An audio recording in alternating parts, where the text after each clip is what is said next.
of the month now, in fact, of the year. Pharma stocks that have seen a solid run-up since the start of the year, with the pharma index hitting all-time highs. Investors, of course, bullish on the sector as it is unaffected due to on the domestic slowdown front. And of course, we've seen one sector where there is clearly some bit of earnings visibility. Surajit Pal of Prabhudas Lilladher now joins in. Surajit, hi, good afternoon. Before we talk about individual stocks, your reaction on the latest news flow that we saw about the government allowing pharma company to hike prices of 500 essential drugs. How do you react to that? I think definitely it's a positive, and it will give some headroom. At least for next 2-3 months, you can expect into say 20-22% of the total market, which comes under DPCO control drug regime. So that will be benefited. So along with already non-DPCO drugs has been giving the big boost. So these put together, I think, anything around 15 plus kind of growth you can expect next 2-3 months. Okay. What's your overall call on the sector itself now, Surajit? Because we've seen a big rally and the valuations have really been re-rated. It's one sector where we've now seen price earnings multiple at maybe probably the historical high or even higher than the historical high. So do valuations justify this kind of move, or do you think there's enough earnings visibility to justify further re-rating? I think FY17 very much the visible growth driver till FY17 very much in price. Given the kind of valuation the companies are currently commanding, is very hard to justify, even if I take their best case scenario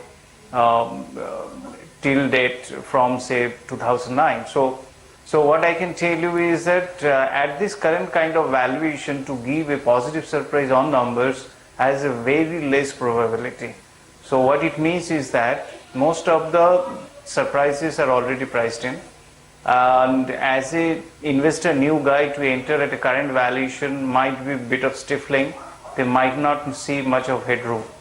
So FY17 onwards, what lies in the future, it all depends on how you are decked up your pipeline to sustain into patent cliff era, because FY18 onwards, that will be the era. So I think for that long-term perspective, Cipla, Sun Pharma kind of companies or Dr. Reddy's will be better off given the kind of pipeline investment they have been doing.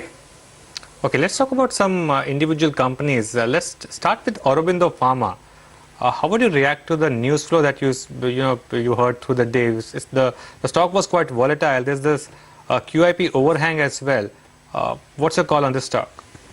I think QIP overhang, the negative news which has come, which may not be very material for the company given a $1 billion top line. I think this $25 million, they have a likely possibility to receive positive outcome in the court.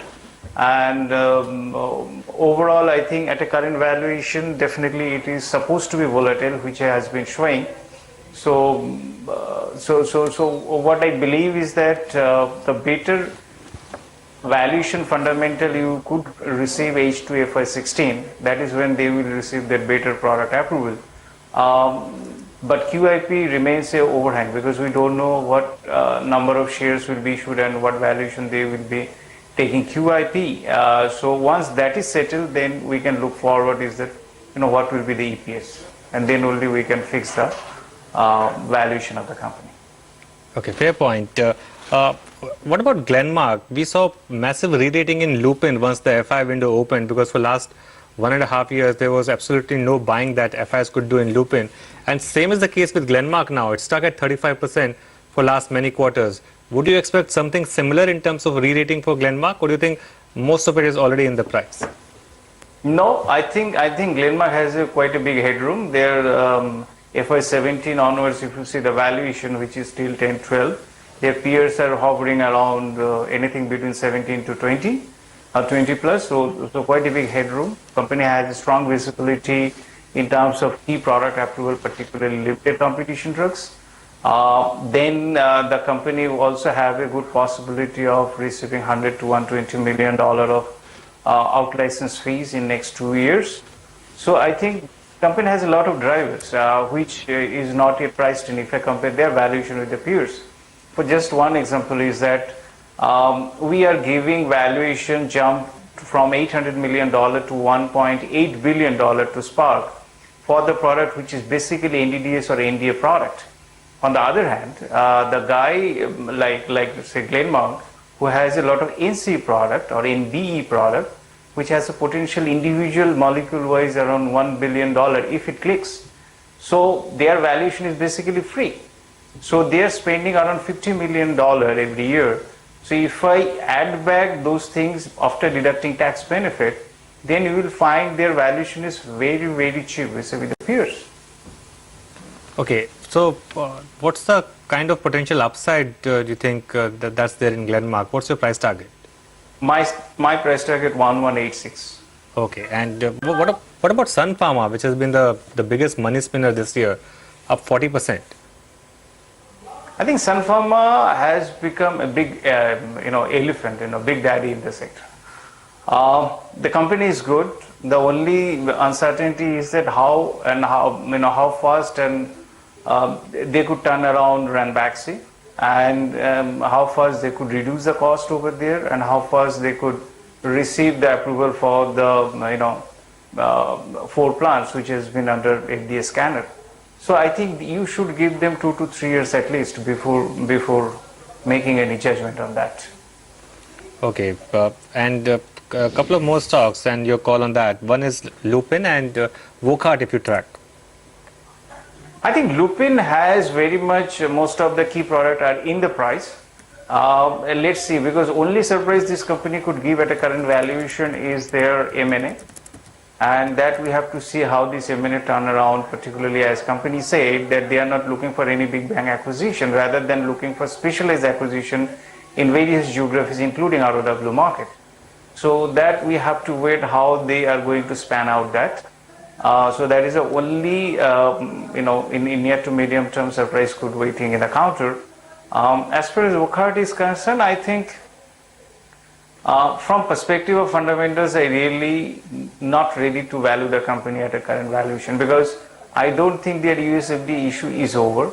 It is still hovering, and the kind of serious allegation they had earlier, I don't think even next 12 to 16 months or 18 months will be enough to get out of that problem.